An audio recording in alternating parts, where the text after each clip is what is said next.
Suatu ketika Usamah ibnu Zaid yang kita bicarakan biografinya ini menghadap melihat Nabi SAW dan dia berkata, "Ya Rasulullah, wahai Rasulullah, lam araka tasumu syahram minas syuhur ma tasumu fi Sya'ban." Aku tidak pernah melihat engkau berpuasa begitu banyak seperti puasa engkau di bulan Sya'ban. Nabi pun menjawab. Apa kata Nabi? "Dzalika syahrun yaghfulu anhu an-nas baina Rajab wa Ramadan." Itulah bulan yang banyak dilupakan orang. Dia terletak antara bulan Rajab dan bulan Ramadan. Beramal di bulan yang dilalaikan orang, pahalanya besar. Beramal di saat waktu orang lain lupa, pahalanya besar. Contoh, malam semua orang tidur, wan nasu niyam, semua manusia tidur. Makanya pesan Nabi, wa tusalli fil laili wan nasu niyam. Salatlah engkau di tengah malam ketika orang sedang tidur. Karena beramal pada saat orang lalai itu pahalanya besar. Dunia ini sekarang hampir tak ada orang lalai. Di tengah malam kita anggap orang lalai, orang menjerit-jerit di tengah jalan. Gol. Hampir tak ada orang lalai. Tidak ada orang lalai untuk mengisi dunia, tapi lalai kepada Allah Ta'ala banyak. Carilah saat-saat orang lalai itu. Alasan yang kedua, kata Nabi SAW, bulan itu, pada saat bulan yang orang lalai, bulan Sya'ban itu, apa dia? Allazi, yang pada saat itu yurfa'u fihil a'mal, turfa'u fihil a'mal. Pada bulan itu diangkat catatan amal manusia. Wa uhibbu an yurfa'a amali wa ana sha'im. Aku ingin ketika ila rabbil alamin, turfa'u fihil a'mal ila rabbil alamin. Pada bulan itu disangkatlah amal orang selama setahun kepada Allah Subhanahu wa taala. Wa uhibbu an yurfa'a amali wa ana sha'im. Aku ingin, aku suka, aku cinta ketika amalku itu diangkat, aku dalam keadaan berpuasa. Pada saat amal harian dilaporkan kepada Allah, Allah bertanya kepada malaikat. Allah bertanya, bukan Allah tak tahu. Allah bertanya dalam banyak ayat, dalam banyak hadis. Allah bertanya, begitu cara Allah mau ngasih tahu kepada orang yang tak tahu. Saya mau kasih tahu ke mahasiswa, tapi saya ingin bagaimana supaya mereka mendengar jawaban saya ini menjadi segar. Ada rasa ingin tahu. Karena beda antara informasi yang saya sampaikan begitu datar dengan yang saya pancing dulu.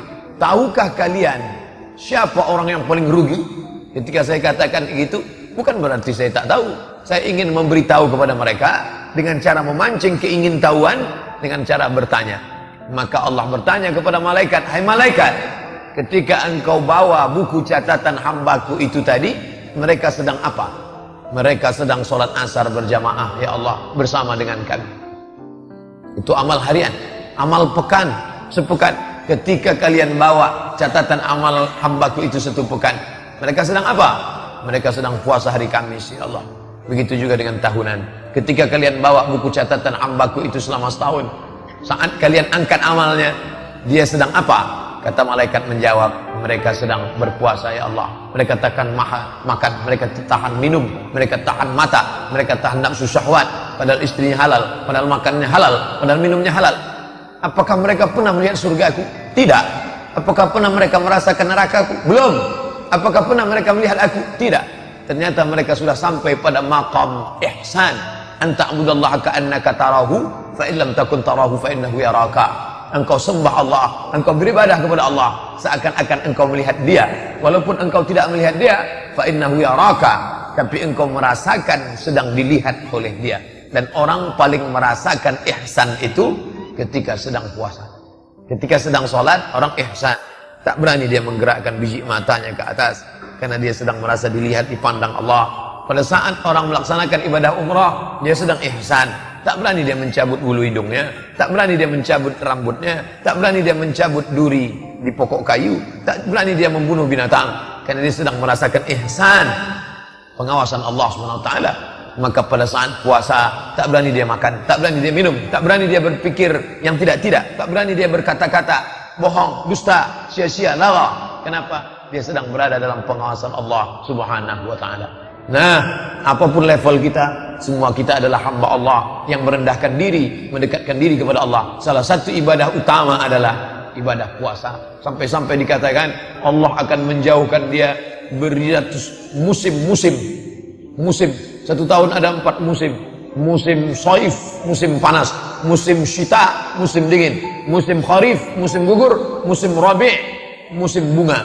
Maka orang yang berpuasa, Allah sudah menjauhkan dia dari sekian puluh musim bertahun-tahun dari neraka jahanam. Bahkan di antara husnul khatimah, mati dalam keadaan melaksanakan puasa. Pak Fulan meninggal kenapa? Meninggal dia sakit Pak Ustaz. Tapi kemudian dia rajin puasa sunat, meninggal dia. Meninggalnya bukan karena puasa itu. Jangan pula dibalik. Kamu jangan puasa sunat. Pak Anu kemarin meninggal gara-gara puasa, itulah dia mati. Nah, Allah ingin dia mati dalam keadaan husnul khatimah, dalam keadaan pengawasan Allah, kering bibirnya, kering lidahnya, karena basah berzikir mengingat Allah, dan dia mati dalam menghadap Allah dalam keadaan berpuasa. Beberapa hari ini kita dikejutkan dengan beberapa video yang di-share meninggal dalam keadaan membaca Al-Quran. Masya Allah, berapa banyak orang ingin, ya Allah, matikanlah kami dalam keadaan membaca Al-Quran, membaca surat Tabarak. Tabarakalladzi biyadihil mulku wa huwa ala kulli syai'in qadir. Alladzi khalaqal mauta, dia yang menciptakan mati, wal hayata, dia yang menciptakan hidup. Liyabluwakum ayyukum ahsanu amala. Meninggal pas tepat ayat itu. Kita lanjutkan hadis yang lain, bukan hadis yang pertama tadi. Hadis pertama sudah selesai. Ittala Allahu ala jami'i khalqihi lailatan nisfi min Sya'ban. Pada malam nisfu Sya'ban, ittala Allah memperhatikan semua makhluknya. Hadis ini mesti difahami dengan baik. Jangan katakan Allah hanya memperhatikan malam nisfu Sya'ban, lalu malam-malam yang lain Allah, na'udzubillah, subhana rabbika rabbil izzati amma yasifun, maha suci Allah atas semua sifat-sifat. Kalian katakan Tuhan tidur, kalian katakan Tuhan tak menengok, kalian katakan Tuhan santai. Tak betul. Allah itu adalah la ta'khudhuhu sinatun wala naum. Dia tak mengantuk, dia tak tidur, dia tak lalai. Wa ma kana Allahu bighafilin amma yaf'alu dhalimun. Allah tak pernah lalai, tak pernah lupa. Lalu apa makna hadis ittala Allahu ala jami'i khalqihi lailatan nisfi min Sya'ban? Pada malam nisfu Sya'ban Allah memperhatikan semua makhluknya. Tiap hari Allah memperhatikan makhluknya. Allah memberikan perhatian khusus pada malam nisfu Sya'ban. Fayaghfiru li jami'i khalqihi, diampunkannya semua makhluknya yang meminta malam itu, yang berdoa malam itu, yang bermunajat malam itu.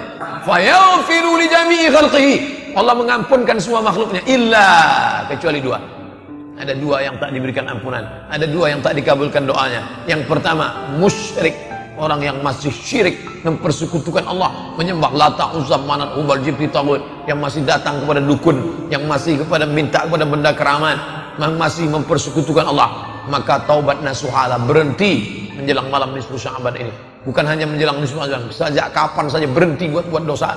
Salat sunat taubat, mandi taubat, salat sunat taubat, banyak beristighfar, minta ampun kepada Allah. Yang kedua, yang tak diterima Allah doanya, yang tak diperhatikan Allah malam itu, yang dicueki oleh Allah adalah musya'in, orang yang belum berdamai dengan musuh, dengan kerabat, dengan tetangga, dengan sahabat. Maka damai itu indah, mendamaikan hati. Jangan lagi bermusuhan. La yahillu lil muslimun ayyahjura akhahu fawqa thalati layalin. Tak boleh mendiamkan, memusuhi, berkelahi dan lain sebagainya. Oleh sebab itu, setelah bersih dari syirik, bersih daripada permusuhan, baik hablum minallah, baik hablum minan nas, Kamis malam Jumat ketemu 2 keutamaan. Malam nisfu Sya'ban, malam sayyidul ayyam, sayyidus syuhur, induk dari segala bulan Ramadan. Sayyidul ayyam, induk dari segala hari, hari Jumat. Hari Jumat sudah dimulai pada petang Kamis malam Jumat. Man qara'a suratal kahfi yaumal jumu'ah, siapa yang membaca surat kahfi petang Jumat, malam Jumat, hari Jumat, siang Jumat, adha'a lahu min nur, Allah memberikan dia nur, cahaya pencerahan, ma bainal jumu'ataini, antara 2 Jumat. Habis maghrib itu baca surat al-kahfi, baik. Saya baca al-kahfinya besok lah Pak Ustaz, baik. Saya mau baca Quran malam ni khatam Pak Ustaz, baik. Lalu datang orang berjumpa dengan ulama, wahai tuan ulama, ya malam ni malam nisfu Sya'ban, betul. Saya amalnya apa? Amal aja banyak-banyak. Amalnya apa? Amal aja banyak-banyak. Tentu sebagian orang tak puas dengan itu. Dia mau ustaz itu menyebutkan, sebutlah ustaz secara detail teks. Lalu kata ustaz itu, bacalah surat Yasin. Kenapa Yasin disuruh? Nabi tak ada nyuruh, hai orang beriman, bacalah surat Yasin pada malam nisfu Sya'ban, tak ada. Tapi hadis yang bersifat hadis umum ada. Man qara'a Yasin fi lailatin, siapa yang baca surat Yasin pada suatu malam, asbaha maghfuran lah, pada waktu subuhnya dia sudah diampunkan Allah Subhanahu wa taala. Jadi nanti kalau ada yang membid'ahkan baca Yasin malam nisfu Sya'ban, dalilnya umum ada. Ini saya tunjukkan bahwa malam nisfu Sya'ban itu utama. Ada dalilnya umum. Ittala Allahu ala jami'i khalqihi lailatan nisfi min Sya'ban. Allah memperhatikan makhluknya pada malam nisfu Sya'ban. Fa yaghfiru li jami'i khalqihi, diampunkan semua makhluknya, illa musyrik atau musyahid, kecuali orang yang musyrik dan orang yang belum berdamai. Hadisnya ada. Tapi dalam hadis itu tak ada dibaca sebut surat Yasin. Lalu tentang hadis surat Yasin, hadis lain. Buka dalam tafsir Ibnu Katsir, muqaddimah surat Yasin. Man qara'a surat Yasin, man qara'a Yasin, siapa yang baca surat Yasin fi lailatin, dalam suatu malam. Tak disebutnya malam apa? Malam nisfu Sya'ban, malam Jumat, malam Senin, malam Kamis. Pokoknya malam. Asbaha maghfuran lah, pada waktu subuhnya dia sudah mendapatkan ampunan Allah Subhanahu wa taala.